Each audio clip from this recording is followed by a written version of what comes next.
강혜신의 오늘의 미국.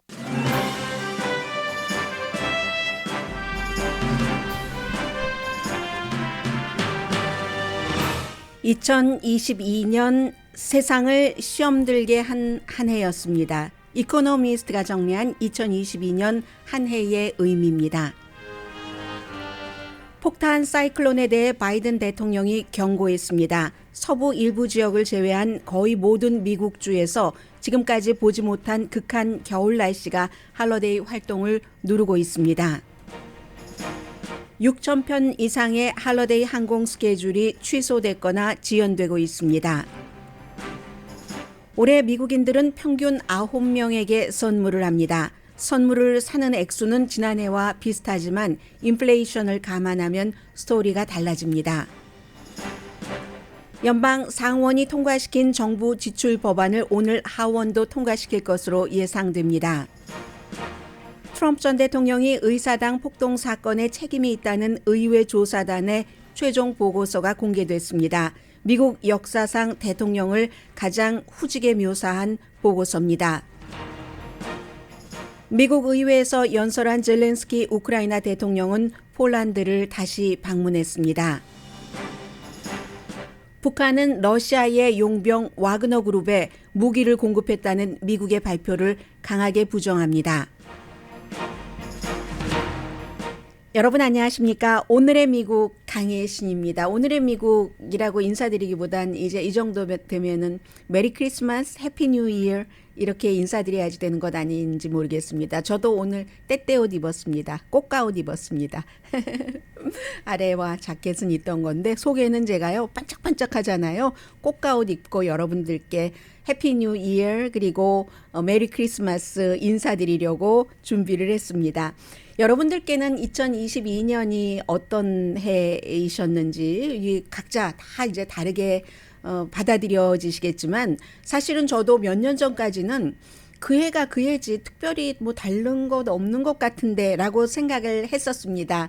그런데 이제 그 살아갈 날이 살아온 날보다 많지 않은 것이 분명해지면서 이제는 좀 올해는 이랬네 저랬네 하는 생각이 드는 것이 지난해와 올해 요 몇 년 사이와 올해 2022년 다른 것 같습니다. 여러분들께서는 어떠신지 정말 궁금합니다. 어떤 결심 같은 것을 하셨는지 늘 안 하신 것처럼 2022년도도 별 결심 없이 2021년도와 같이 시작을 해서 큰 변화 없이 끝났는지 그건 모르겠습니다만은 어떤 해는 세상적으로 보면은요 뉴스적인 시각에서 보면은 무척 무질서하기도 하고 어떤 해는 뭐 정말 또렷하게 이런 것이다 하고 기억되는 해가 있습니다.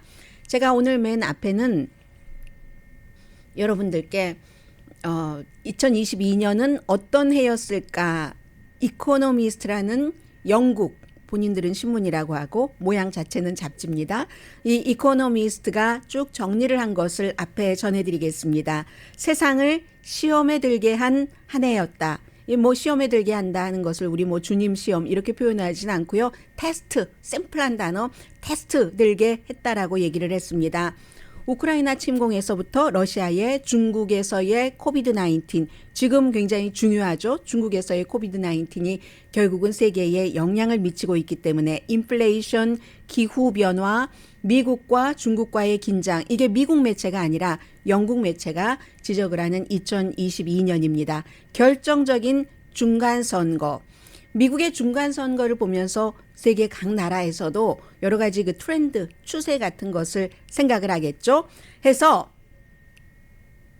시련이 분명히 있었던 2022년이고 그런데 그 시련은 새로운 방향으로 세상을 인도를 했고 새로운 빛으로 또 다른 세상을 보여줬습니다. 이런 지적을 하고 있거든요. 가장 큰 놀라움부터 이코노미스트가 얘기를 합니다. 가장 놀랍기도 하고 가장 환영할 만한 일은 서구 자유국가들의 어떤 그 탄성, 탄력 같은 것이라고 얘기를 하고 있습니다. 블라디미르 푸틴이 러시아 군대에게 우크라이나에 침공하라고 명령을 내린 게 2월 24일이었는데 그때는 뭐 우리 이제 모두 다 알고 있는 것처럼 꼭 군사 전문가가 아니더라도 푸틴이 며칠 만에 워낙에 우크라이나가 부패한 정권이었다라고 규정을 했기 때문에 손들 줄 알았죠. 러시아에. 그리고 실제로 2021년도에 바이든 대통령의 지지율이 많이 내려가기 시작한 게 여름에 8월에 아프가니스탄에서의 미군 철군이었잖아요. 그런 당혹감이 있었기 때문에 서구가 아니 미국이 저럴 수가 있어? 미국 내부에서도 여러 가지로 분열됐고 러시아를 몇 개월 지난 뒤에 러시아가 우크라이나를 침공했으니까 비난을 하기는 했는데 그런데 서구 사회가 우크라이나를 지원하는 것에 실패할 것이다 라고 생각을 했다는 거죠. 처음에는.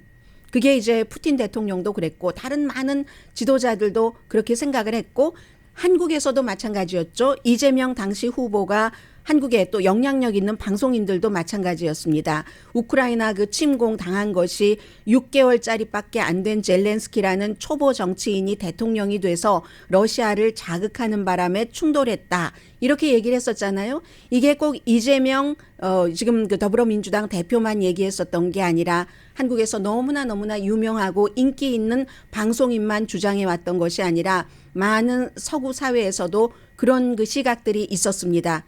그런데 어땠습니까? 이재명 당시 후보는 그래도 빠르게 하루 만에 표현력이 부족했다라고 잘못을 시인을 하고 사과를 했습니다. 물론 그 이후에도 오랜 동안 한국의 유명한 방송인은 이건 아니다. 러시아가 이긴다. 이겨야지 된다는 것처럼 방송을 많이 했었죠. 그게 한국에 좋다는 것처럼. 그런데 그러한 시각보다 훨씬 빨리 세상은 변했습니다. 볼로디미르 젤렌스키 대통령 그리고 우크라이나의 국민들이 자기 결단을 보여줬고 자유롭게 살기 위해서 내가 죽는다면 그 죽음은 가치가 있습니다. 이게 이제 젤렌스키와 우크라이나 국민이 세계에 영감을 줬다는 얘기죠. 그래서 미국이 보내드릴까요? 차 도망치시겠습니까? 아니요. 필요 없거든요. 탄화를 보내주세요. 그 영감으로 대중의 지지를 받으면서 서방 세계가 민주주의의 새로운 챔피언 뒤에 섰다. 민주주의의 새로운 챔피언이 바로 젤렌스키라는 얘기입니다. 무기와 원조를 많이 했는데 그것도 이제 정말 미국에서도 놀라울 정도로 정치인들 가운데서도 그게 이제 젤렌스키와 국민의 힘이었다는 겁니다. 바이든 행정부가 앞장을 서서 상상하지 못했던 규모의 무기와 원조를 줬는데 그리고 이제 이런 것이 이제 가장 중요했었던 일이라고 얘기를 하고 있고요. 그리고는 유권자들이 인기 영합주의에 맞선 것도 2022년도에 아주 좋은 일이라고 얘기를 합니다. 미국에서는 바이든 그 대통령의 지지율이 최저였는데도 중도주의자들이 어떠한 그 인간의 기본권은 지켜야지 된다 하고 이제 중간선거에 막 그 투표를 유도를 해서 했었던 것이 꼭 정치적인 것을 얘기하는 게 아니라요. 연방 대법원에서 낙태를 합헌으로 하는 것을 오랜 전통을 깨고 그것을 주정부의 권한을 넘겨서 일부 주정부에서는 6개월 이후에는 낙태를 하지 못하도록 하는 이 같은 법이 만들어지니까 중도 성향의 사람들이 11월 선거에서 각 주정부 뭐 캔사스 같은 주도 마찬가지고요. 보수적인 주에서도 낙태는 기본권이지 지금까지와 마찬가지로 이렇게 결과를 이뤄냈다는 겁니다. 그리고 중간선거가 있었죠. 그 중간선거에서는 선거 결과를 2020년 대선을 결과를 부정을 했었던 그 선거 부정론자들 거의가 트럼프 전 대통령을 지지하고 트럼프 전 대통령이 공식 지지했었던 후보들입니다. 그 후보들이 처절한 거의 모두 처절한 패배를 했습니다. 이게 유권자들이 인기 영합주의자들에 맞서서 그들이 좋아하는 결론을 내려주지 않은 2022년도의 좋은 점이라고 얘기를 합니다. 미국에서뿐만이 아니라 프랑스를 예로 드네요. 마린 르펜이라는 극우 출신의 정치인이 극우임을 위장했지만 아버지의 그런 그 정치적인 것을 이어받은 딸이잖아요. 그런데도 이마누엘 마크롱 프랑스의 대통령도 사실 큰 인기가 있진 않았습니다. 그러나 그럼에도 불구하고 그는 중도였기 때문에 마리 르펜이라는 상대의 그 후보가 굉장히 극우였기 때문에 프랑스의 국민들은 극우를 버리고 중도를 선택했습니다. 그러면 아마 이태리에서는 뭐 극우 후보가 총리가 됐잖아. 그 여자 후보 이름이 뭐였지? 뭐 조지아 멜로니아. 전후 처음으로 극우 총리가 됐잖아. 이렇게 얘기를 하실 분들이 계시겠지만 그 사람은 총리가 된 뒤에는 중도와 힘을 합하는 방향으로 나가고 있습니다. 그럴 수밖에 없는 이태리의 분위기, 유권자의 그 원함이기 때문에요. 비틀거리는 영국은 어땠습니까? 영국이 뭐 얼마 만에 총리가 3번 바뀌고 하는데 마지막 지금의 총리가 그 리시 수낙 총리는 극우, 극좌, 인기 영합주의자와 거리가 멀다고 판단을 한 거죠. 그래서 바로 직전에 총리, 불과 뭐 50일도 채우지 못하는 그 총리는 정말로 인기 영합주의자적인 그런 정책을 많이 내놨죠. 국가의 부채가 얼마큼인데 이러한 경제 정책을 내놓는다든가 그걸 이제 영국 국민이 빨리 알아차리고 본인도 사임을 했고 영국에서도 극한 정치인이 금방 물러났다. 이런 얘기를 하고 있습니다. 엉망인 것처럼 보이는 민주주의가 이처럼 예상하지 못했던 결의를 보였는데 그에 비해서 단단해 보이던 독재는 진흙탕길을 걸었고 있더라. 그게 2022년이라고 이코노미스트는 우리에게 상기시킵니다. 푸틴이 가장 중요한 예라고 하면서 그의 재앙적인 도박, 우크라이나 침공을 말하죠. 그것을 해서 안 되고 재앙이 일어나니까 또 더블 계속 그 갬블을 키우고 있다고 얘기를 합니다. 그런데 푸틴이 유일하지 않다고 설명을 해주네요. 히잡 때문에 젊은 여성이 감옥에서 숨졌고 그에 대해서 시위하는 사람들 3개월이 지나니까 마샤 아미니의 죽음 이후에 그랬더니 이란에서는 여자 시위대 얼굴에 총을 쏘고 가슴에 총을 쏘고 성기에도 총을 쐈습니다. 이란이 율법학자들이 극단적이잖아요. 역시 이 율법학자들이나 이란에 또 정치와 종교가 합쳐졌기 때문에 그런 사람들이 믿음을 잃었기 때문에 지금 폭력 이외에는 이란의 정권에서 할 수 있는 다른 수단이 없다. 민주주의는 좀 부침이 있었어도 좋은 방향으로 나가는데 독재자가 권력을 잡고 있는 곳에서는 그게 정치 독재이던 종교와 정치가 합해진 모양의 독재이건 이렇게 극단적인 곳으로 계속 나가고 있다고 얘기를 합니다. 그런데 사람들은요, 트럼프 전 대통령 때도 말 시원시원하고 말이야. 그거 좋지 않아? 이렇게 좋아하셨던 분들이 많죠. 그런 분들께 이코노미스트가 경고를 하고 있네요. 강한 리더, 강해 보이는 리더, 마초 성향의 그런 리더를 선망하는 분들은 조심하셔야 됩니다. 시진핑 중국 국가주석을 보십시오. 거의 이제 공산당 당대회까지 거쳐서 본인이 영구 집권하는 길을 마련해서 마오쩌둥 이후에 가장 강력한 중국의 지도자 자리에 서기는 섰지만 그리고 나서 그의 스텝이 그가 파워가 막강하니까 맘대로 할 수 있으니까 부동산 시장을 시키려고 무리한 일을 하다가 오히려 경제에 심각한 해를 주고 있고 소비자의 태클을 억제하고 코비드를 차단하려는 그 시도는 경제에 해가 되고 정권에도 지금 위험이 되고 있죠. 바이러스가 자꾸 퍼지면서 정부는 결국은 중국 정부는 시간 낭비를 했다는 게 증명이 됩니다. 나이 드신 분들이 중국의 그 백신을 믿지 않기 때문에 잘 맞지 않고 효력도 별로 없다고 하고 그러면 다른 나라, 중국이 아니라 다른 나라에 아주 효과 있는 백신을 들여가면 되는데 그건 또 안 하죠. 그런 것 안 하고 뭐 약도, 치료약도 마찬가지고 병상도 없잖아요. 한국이나 대만 같은 그 아시아 국가들과 비교를 해볼 때 중증 환자가 누울 수 있는 침상이 중국이 어마어마하게 떨어집니다. 경제적인 대국인데도 불구하고 이렇게 독재의 어떠한 그 부조리 같은 것을 지적을 합니다. 중국의 모든 사회 컨트롤을 하고 있지만 시진핑 중국 국가주석이 그래서 사람들이 시위를 하면은 중국의 보안대가 시위를 진압하지만 그렇지만 그 가장 최근에 시위했을 때는 월드컵 당시에 카타르에서 사람들이 다 마스크 쓰지 않고 월드컵을 즐기는데 아니 우리는 아파트먼트에 한 사람만 확진자가 있어도 아파트먼트를 전부 폐쇄하고 장도 보러 가지 못하게 하고 그 가정에 환자가 없는데도 이렇게 할 수가 있어? 사람들이 이제 그것을 아무리 눈 가리고 뭐 방송에서 시진핑 좋은 대로 보도를 해도 알게 된다는 얘기를 말합니다. 이코노미스트는 뭐 경제 전문지이기도 하고 고전적인 그런 그 클래시컬한 그 이코노미스트의 표현대로라면 그런 고전적인 자유의 가치를 존중을 하죠.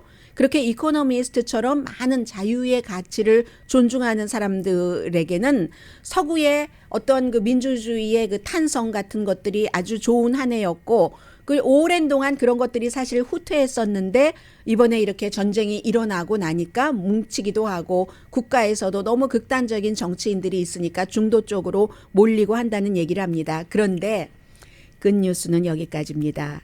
2022년도의 시험은 세계가 얼마나 분열됐는가 그 깊이를 보여주고 있고 그게 이제 하나고 두 번째는 정부가 많은 것을 개입하려고 하는 그런 설정을 하게 했다고 얘기를 합니다. 그 분열, 세계적인 그 국가의 분열의 그 측정은 예전에 뭐 몇십 년 전에 2001년도에 미국이 9.11 사태가 일어났었을 때 전부 미국을 향해서 뭉쳤었잖아요. 그런데 이번에는 물론 젤렌스키와 용감한 우크라이나 사람들에게 영감을 받아서 많은 지원을 하고 있지만 아직도 푸틴을 지지하는 국가들이 있다는 겁니다.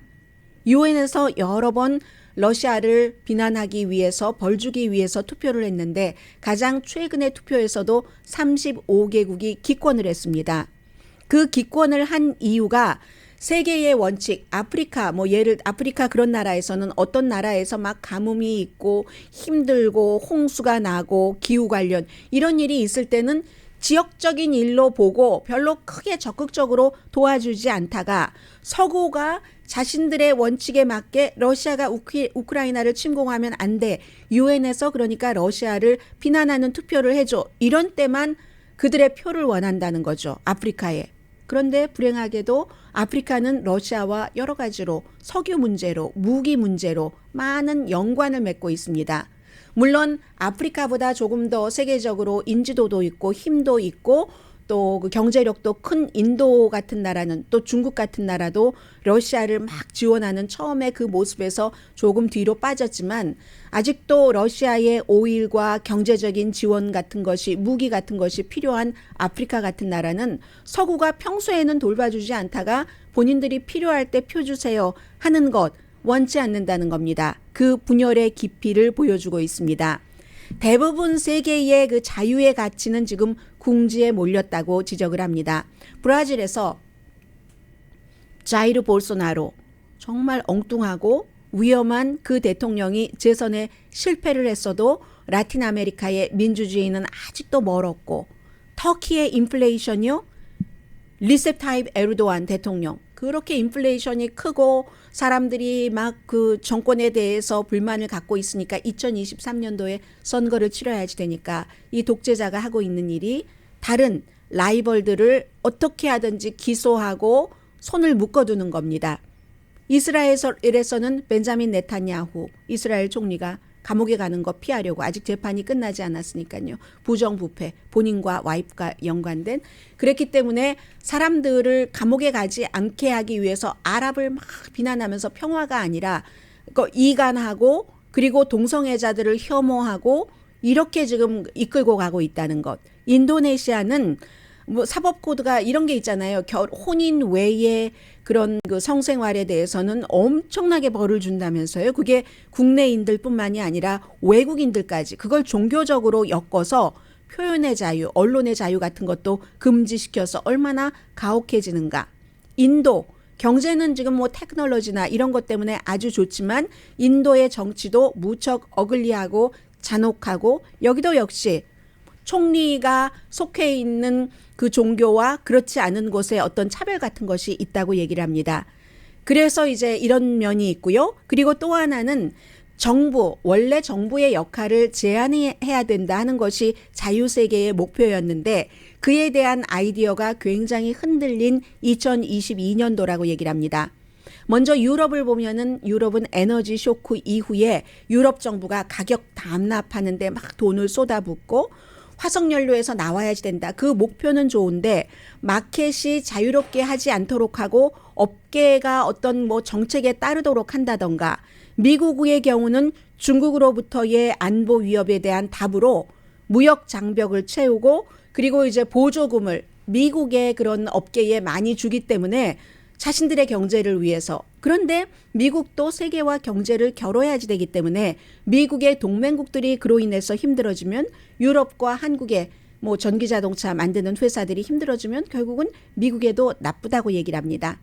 아무튼 경제적인 이런 민족주의, 우리나라 우선 이런 것이 인기가 있는 것은 사실인데 또 팬데믹 이후에 많은 국민들이 정부에 대한 기대를 바꿨답니다. 어떻게 바꾸냐면 자본이라든가 노동력 같은 것을 정부가 주도를 해서 재분배를 하려는 이것을 이코노미스트는 창조적인 파괴라고 표현을 하고 있는데 나이 든 세대도 싫어하고 젊은 세대도 싫어할 것이다. 결국은 정부가 주도하는 이 같은 경제를.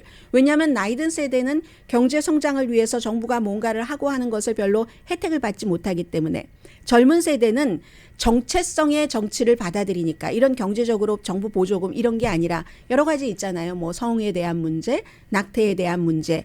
아무튼 그래서 이 큰 정부를 미국을 포함해서 많은 나라들이 하고 있는데 그러한 것들은 지금까지 정부가 주도하는 경제는 기록이 아주 나빴다. 대표적인 예는 지난 수십 년 동안의 미국 잘못된 판단과 잘못된 통화 정책으로 인플레이션이 이렇게 높아졌다라고 얘기를 하는데 그런데도 유권자가 그렇게 그 정치인들에게 경제적인 권한을 주고 그렇게 주면 나에게 좋게 되겠지 하고 보상받기를 원하는 것은 참으로 이상하다. 물론 정부가 지지를 해서 때로는 뭐 에너지라든가 테크놀로지 업계 이런 것이 성공을 하지만 그렇지만 만약에 미국 따라서 다른 나라들도 다 그렇게 되면 나중엔 별 소용 없어진다. 그러니까 선진국들은 그렇게 하고 싹 빠지고 하고 빠지고 하는 것 아닌가요? 아무튼 그 점을 지적을 합니다. 그래서 결국은 2022년도는 혼합된 것이다. 인간의 존엄성을 존중하고 인간 진보에 대한 믿음으로 판단한다면 혼합된 거다. 좋은 일도 있고 나쁜 일도 있고 분명히 희망은 있다. 서구 사회를 맨 마지막에 이코노미스트가 지적을 하는데 구소련이 무너지고 나서 서구 사회가 굉장히 오만해졌었다고 얘기를 합니다. 그 오만함으로 이라크 전쟁에서 대가를 치렀고 아프가니스탄 전쟁에서도 20년 넘어 만에 결국은 툴툴 털고 나왔잖아요. 탈레반에게 넘겨주고 그랬는데 2007년부터 2009년까지의 재정 상태도 그랬고 그 이후에 인기 영합주의를 하려고 하는 그런 정치인들도 그랬고 그 사이에 중국이 확 떠올랐는데 여전히 서구 사회는 도전을 막고 있기는 하지만 그렇지만 이 같은 인식이라도 확실히 돼 있고 중국과 푸틴과 독재자들이 결코 쉽지 않은 것을 보면은 서구 사회가 도전을 받고는 있지만 그 도전을 깨칠 만한 발판도 마련한 2022년 한 해라는 게 이코노미스트의 올해에 대한 평가입니다.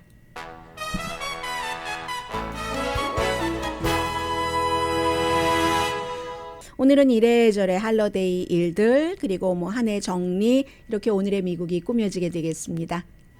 라디오 서울 방송 오늘의 미국 듣고 계십니다. 로스앤젤레스가 조금 따뜻해지기는 했지만 그렇지만 다른 지역은 지금 엄청 아주 극한 그 한파 폭설 그리고 완전히 막 바람 같은 것으로 이 크리스마스 오늘이 이제 여행하시는 분들 가장 많이 출발하시는 날이잖아요. 힘들게 그분들을 하고 있습니다. 폭탄 사이클론, 밤 사이클론 이렇게 얘기를 하고 있는데 바이든 대통령도 경고를 했습니다. 이거 아주 심각한 겁니다. 우리가 어릴 때 막 눈이 많이 내려서 폭설 정도로 그렇게 내려서 좋아하고 그런 게 아닙니다. 강한 폭풍 속에서 뭐 대기압이 뭐 빠르게 떨어지면서 뭐 바람도 막 불고 환경이 갑자기 확 바뀐다는 거잖아요.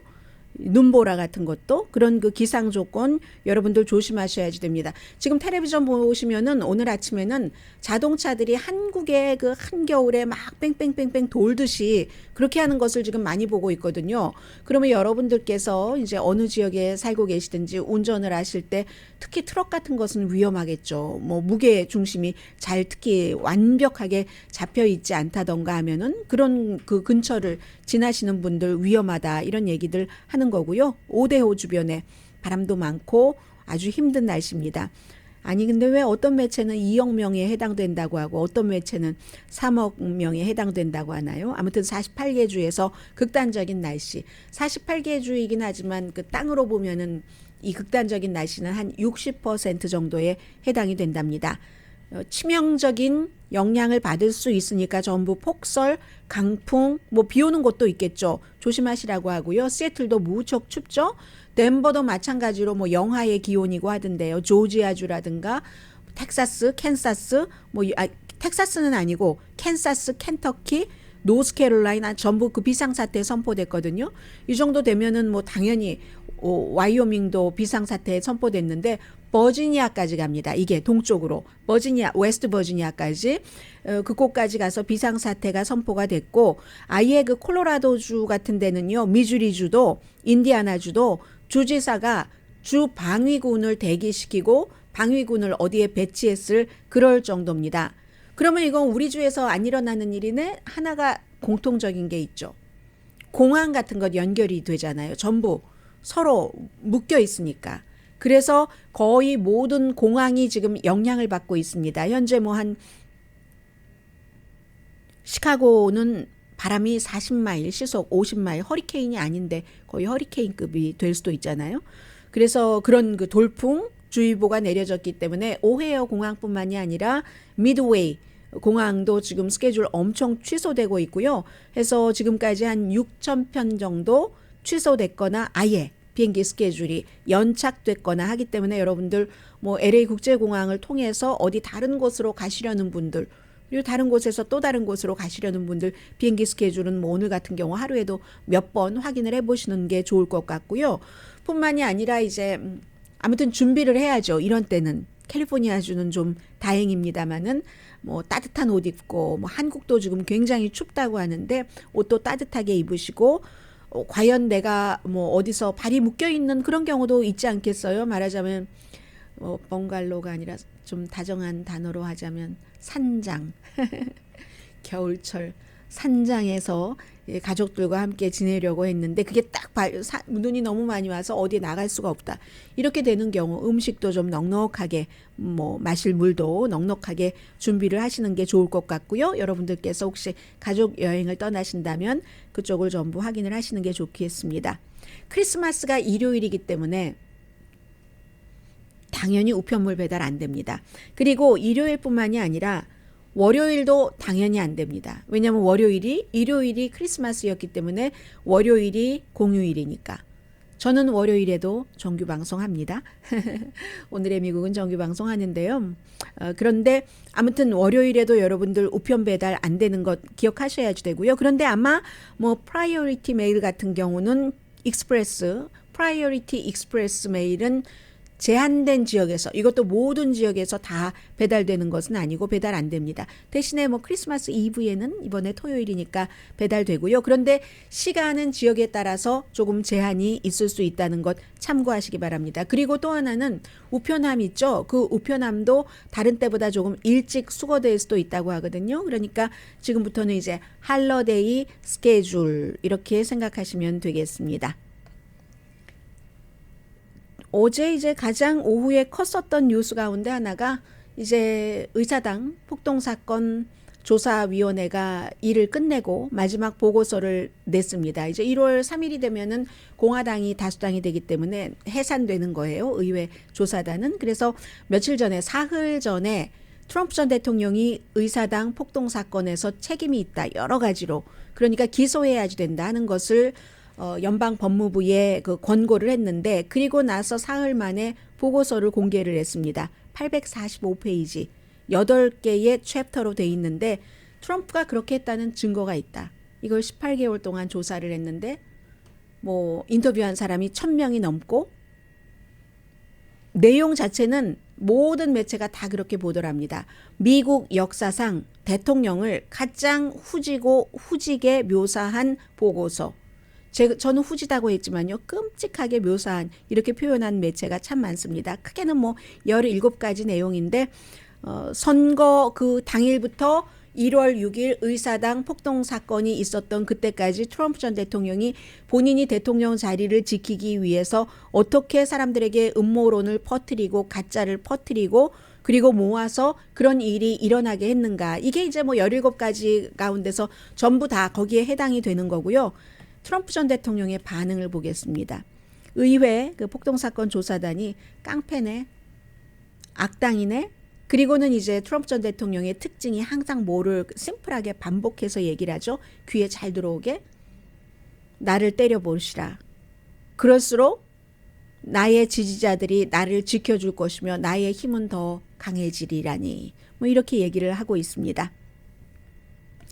그리고는 이제 그런데 이제 백악관 뭐 보좌진들도 이 그 증인 진술을 많이 했잖아요. 그 가운데 이제 케이시 허친슨이라는 보좌관은 트럼프 전 대통령의 변호사가 본인이 의회에서 진술하는 것에 영향을 미치려고 했다. 어떻게 해요? 트럼프 전 대통령에게 좋게 그렇게 했다. 뭐 이런 보고서도 나왔고요. 그리고 이제 10번의 공개 청문회가 있었기 때문에 어떨 때는 많은 분들이 저런 거 누가 봐 하지만 보는 사람이 있다니까요. 그런 것을 보면서 그 사람들이 역사의 증인이 되는, 그래서 10번의 청문회와 18개월의 조사 결과 아무튼 트럼프 전 대통령이 책임이 있다. 의사당 폭동 사건에. 뭐 이게 이제 올해로 끝이에요. maybe 오늘 뭐 다음 주에는 또 다른 뉴스들이 있으니까 그 뒤에는 공화당이 컨트롤 되면은 그 다음엔 분위기가 또 확 달라집니다. 잠시 뒤에요. 여러분들은 어떠세요? 크리스마스 이럴 때마다 사실은 방송하는 사람으로서는 항상 두 가지를 생각하거든요. 하나는 뭐 미국의 큰 경제는 잘 돌아가고 있으니까 그렇다고 하고 타운의 경제를 생각하는데 그런데 이거 너무 물질주의를 부각하는 것 아니야? 뭐 이런 딜레마가 있거든요. 잠시 뒤에 보도해 드립니다.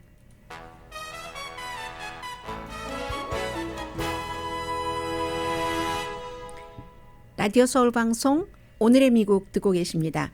올해 그 크리스마스 쇼핑객은 다른 해보다 선물을 덜 사고 있답니다. 이게요. 9월 달에 조사했을 때 10월, 11월 그리고 지금이 달라지고 있습니다. 그런 것은 사람들이 내년에 뭐 경기 침체까지는 아니더라도 인플레이션이 뭐 완전히 잡히지 않는다던가 아니면 그다지 좋지 않을 수 있어라는 것을 미리 짐작을 하고 소비 행동을 한다는 얘기입니다. 크리스마스 트리가 더 커 보인다면 이건 이제 더 힐의 표현이거든요. 만약에 크리스마스 트리 장식을 했는데 크리스마스 트리가 다른 해보다 더 커 보인다면 선물 상자가 줄어들어서 그럴 것이다 하는 얘기인데 소매 분석가들이요. 사람들이 돈을 쓰는 것은 거의 지난해와 비슷하게 쓴답니다. 그런데 인플레이션이 현재 지난해 같은 기간에 비해서 7.1% 물가가 상승됐으니까 당연히 덜 쓰게 된다는 거죠. 평균 지금 그 딜로이트에서 조사를 한 바에 따르면 회계법인 한 9명에게 선물을 준답니다. 지난해에 16명에게 줬거든요. 그럼 7개나 적어진 건데 평균 이 딜로이트의 조사에 따르면 선물값으로 $507를 쓴다. 그런데 할러데이 때 선물만 합니까? 뭐 음식도 먹어야지 되죠. 뭐 작은 무슨 데코레이션 같은 것도 살 수 있고 또 요즘 영화도 보잖아요. 아바타도 보고. 그렇게 될 경우 평균 할러데이에 $1,455를 지출하는데 그 가운데 $507가 선물이니까 선물값이 3분의 1 정도 드네요. 11월 달에 갤럽이 조사했을 땐 조금 달랐습니다. 선물값 더 많았어요. 평균 $867를 쓰는데 이건 지난해에 $866하고 뭐 거의 비슷한 거잖아요. 결국은 크리스마스가 가까워지면서 사람들이 예산을 당초에 생각했었던 것보다 조금 줄이기 시작했다 하는 거고요. 겨울이 되면서 난방비 비싸지죠. 가스비 비싸지죠. 가솔린 아니고요. 그러니까는 이게 그럴 수 있다는 얘기죠. 그래서 아마 올해는 다른 해보다도 더 받은 선물 다른 사람에게 돌려서 선물 주기를 더 할 수도 있다. 이런 얘기들을 하고 있습니다. 2년 동안의 그 연말에 지출들을 많이 하셨죠. 왜냐하면 그때는 주정부에서 연방정부에서 많은 그 경기 부양책으로 체크를 집으로 보내줬기 때문에. 그런데 지금은 이제 그런 보조금은 하나도 없고 인플레이션은 여전히 걱정해야지 된다니까 저절로 이렇게 줄어드는 거죠. 저절로 돈 쓰는데 슈링크 하고 있는 그런 부분입니다. 누가 뭐라고 해도요, 선물 때문에 빚지게 될 것이다. 1월 달에 빌 받아보면 하는데, 저도 얼마 전에 이제 그 크레딧 카드를 안 써야지 되겠어 라고 생각을 했어요. 그리고 나서 이제 은행 잔고 이런 것들 보면서 크레딧 카드 써야지 되겠네 이렇게 생각했는데, 저처럼 이 연말 연시에 크레딧 카드를 쓰신다는 분이 많고요. 저는 올해는 저의 하이라이트는 식구들끼리 맛있는 거 먹는 거예요. 먹는 것으로 하려고 하고요. 오늘 그 크리스천 사이언스 모니터 보니까 제목 자체가, 제가 끝까지 읽어보진 않았습니다. 어떤 한 사람의 스토리인데 몇 년 전부터 선물 안 하는 이런 것, 기프트 없는, 상업활동 없는 크리스마스를 얘기를 하고 있는데, 쇼핑 없는, 그게 가능하다면 너무 좋은 거고요. 그리고 또 쇼핑을 하실 분이라면은 가장 좋은 물건을 가장 좋은 가격에 사서 적합한 분께 딱 선물 드리도록 그렇게 하면 좋죠.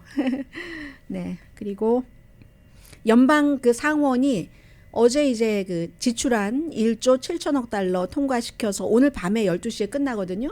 그러니까 당연히 그 전에 하원이 또 통과를 시키고 대통령이 서명을 하면 좋지만, 하원이 통과시킨다 하더라도 이게 절차상으로 딱 12시까지 못할 수도 있잖아요. 그렇게 되는 경우 연방정부 문 닫아야지 되고 하니까 12월 30일까지는 할 수 있도록 넉넉하게 그 안을 딱 그 마련을 해놓고 연방상원은 1억 7천만 달러 지출안을 통과를 시켰습니다. 그런데 이제 지출안 통과할 때는 미국에서 뭐가 문제가 되냐면요, 다른 것들이 거기에 많이 들어갑니다. 꼭 딱 얼마 매년 똑같은 이런 것들이 아니라, 올해 같은 경우는 이제 공화당은 국방비 지출 강화를 더 많이 늘리는 것을 요구를 했었고, 그리고 이제 뭐 퇴역 군인에 대한 여러 가지 그 돈 들어가는 것은 뭐 민주당이나 공화당이나 다 좋아했었고, 우크라이나 원조 결국은 들어갔네요. 뭐 400억 달러 넘는 것. 틱톡을 정부의 기구로, 정부의 휴대폰 같은 것으로 다운로드하는 것을 금지하는 것, 이게 지출안과 무슨 상관이 있습니까? 상관없을 것 같죠? 그런데 항상 어떠한 안이 통과될 때 공화당과 민주당이 합의를 해야지 되기 때문에 이쪽에서 좋아하는 것, 이쪽에서 좋아하는 것을 조금 섞어서 합의를 해서 그런 게 들어간 겁니다. 그리고 역시 선거개혁법도 마찬가지고, 임신한 근로자에게 공정하게 처우하는 것, 이런 것들도 다 그 안에 들어가 있고요. 그 밖에는 뭐 학교라든가 박물관, 그 밖에 프로젝트에 이제 150억 달러 같은 거 지원한다 하는 것까지 다 포함이 돼서 아마 이 정도 됐으면은 통과가 되겠죠. 뭐 연방 정부의 문을 닫는 일 없이 지출하는 통과가 됐고요. 잠시 뒤에는 자꾸만 북한과 우크라이나, 북한과 러시아가 엮여가고 있거든요. 전해드립니다.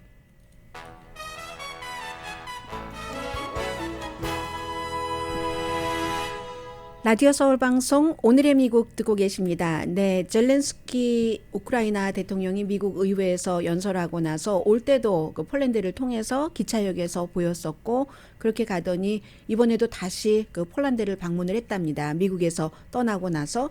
그게 이제 미국에서 바이든 대통령에게 계속 그 동맹국들을 압박해 주십시오. 폴란드는 정말 협조 잘하고 있지만요, 그런 얘기를 하고 다시 이제 그 폴란드를 방문을 한 것 같고, 그리고는 저는 이 미국으로 올 때요, 이분이 이제 그 나토 수송기 같은 것을 타고 왔는데 우크라이나 것이 아니라 참 그런 것들이 뭐 좀 뭐라고 할까요? 안쓰럽다고 할까요? 왜 또 같은 민족이기 때문에 여러 가지 이념이라든가 아니면 핵 문제에 관한 처리 과정에는 의견이 달라도, 김정은 그 국방위원장도 과거에 그 뭐 비행기가 없으니까, 직행으로 올 수 있는 게 없으니까 미국 대통령과 회담하고 할 때도 뭐 기차를 며칠을 타고 오고, 아니면 뭐 어떡하나 중국에 의존해야지 되는가, 막 이런 일들도 생각이 나고 해서 젤렌스키 그 대통령도 이번에 이제 그런 모습이 조금 생각이 됐고요. 그리고 미국 의회는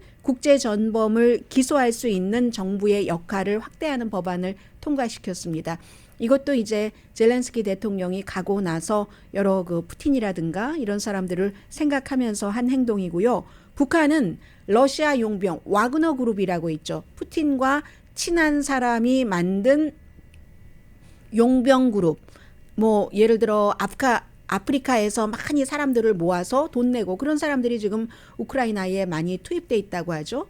그러니까 젤렌스키 대통령이 의회 연설에서도 뭐 죄수도 뭐 깡패도 그 군인들에 많아서 그냥 눈에 보이면 다 파괴하고 부수고 인간 이하의 일들도 저지르고 있다 하는 것을 강조를 했는데 북한이 바로 그 와그너 그룹에 무기를 공급했다는 게 먼저 일본에서도 나왔고 미국 백악관도 어제 그 확인을 했습니다. 일본의 그 신문이 포탄을 포함을 해서 많은 것을 열차로 지난달에 그 국경을 넘어서 갔다. 그리고 또 이번에는 배로서 몇 주일 안에 또 도착을 한다. 이렇게 얘기를 하니까 백악관도 북한이 러시아 이 용병 그룹 와그너 그룹에 뭔가를 지금 지원을 하고 있다라고 하는데 북한이 어제 그 얘기를 했습니다. 아니 사실무근이다. 근거가 없다. 미국을 비난하더군요. 아니 미국이야말로 우크라이나에 살상 무기를 공급하면서 이건 무슨 얘기야? 그 일본 언론에 대해서는 뭐 논평할 가치조차 없다. 관심을 딴 데로 돌리려고 이렇게 하는 거다라고 했는데 북한 매체는요. 이 와그너 그룹에 대해서는 얘기하지 않습니다. 그러니까 지금 북한은 이 전쟁통에 계속 러시아와 가깝게 지내기도 하고 북한이 뭐 무료로 원조를 할 수는 없는 것 아니겠어요? 돈을 그 러시아로부터 받고 있겠죠. 내일이 이제 크리스마스 이브이기 때문에 여러분들께 좀 좋은 일이 일어났으면 좋겠다 싶은데 어떤 좋은 일이 있을까요? 우리 다 같이 그냥 재미로 한번 꿈꿔볼까요? 크리스마스 이브인 오늘 맞죠? 오늘이네요. 오늘 그 잭팟이요. 메가 밀리언이 5억 달러가 넘는데요. 5억 1,000만 달러. 오늘 발표가 됩니다. 그래서 만약에 한 번에 내가 다 캐시로 받아서 이걸 평소에 누구도 주고 싶었어. 어디에도 좀 주고 싶었어. 하시는 분이라면 캐시로 받으시면 2억 6,680만 달러 메가 밀리언의 상금 액수가 되겠습니다. 이런 꿈이라도 꿔보시고요. 아무튼 내일 크리스마스 이브, 크리스마스 데이 잘 지내시고 월요일 아침에 오늘의 미국 정규 방송 시간에 뵙겠습니다. 강혜신이었습니다. 메리 크리스마스.